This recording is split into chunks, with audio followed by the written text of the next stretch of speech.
This is how I remove a damaged exhaust stud.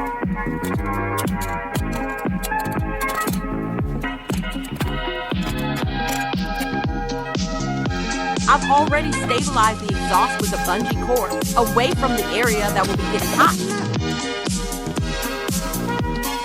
Now I'm getting the cutting torch ready.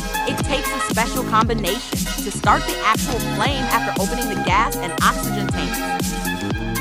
Here I'm adjusting the amount of gas and the amount of oxygen that's flowing out of the nozzle so I can adjust the right amount of each that will allow a flame to spark.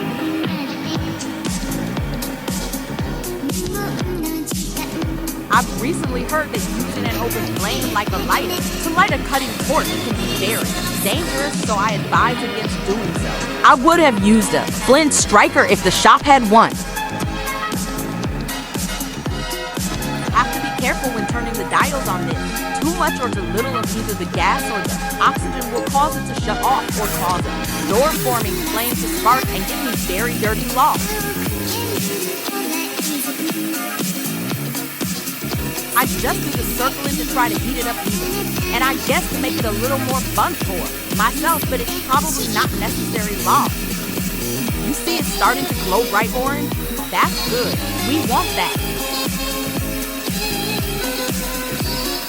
I probably could have stopped here, but I guess I like to hold it a while after it starts glowing for good measure so it won't cool the fat after I remove the flame. See, it's about to turn a lot brighter now. Even the flange is gonna glow.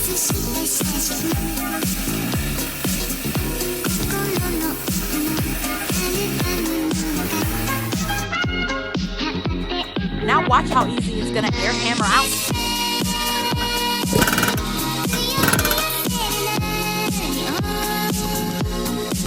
And just like that, I can get back to the trans swap. Make sure you don't touch the exhaust or the stud or the torch.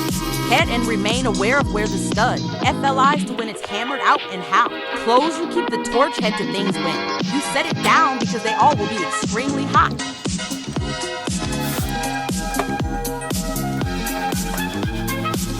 Just wanted to reiterate that people should look out for others to be kind.